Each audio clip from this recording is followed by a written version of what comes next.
29. Programazio informatikoa. Eibartarra bi hitzetan definitzea uste dut ez dela posible. Bere jendeak uste dut. Eibarko jendea. Eibarko orografia. Hori sekretua da. Jatetxea, beti.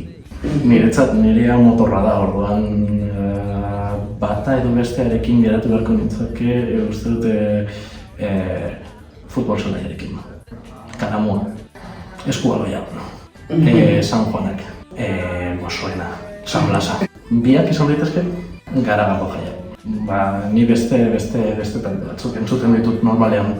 Kotxea edo motorra. Azkena irakurri nuena eta benetan gustatu zitzaidana izan zen Sin ti no hay nosotros, Soki Kimelena, edo Kiusuki. Encuentros en la tercera fase, 8 orduko ekaitza. Urdina izan beharko litzake nire ideia politikoengatik, baina nire motorra gorria da. Orduan, uste dut kolore guztiak gustatzen zaizkidala. Depende momentua eta tokia.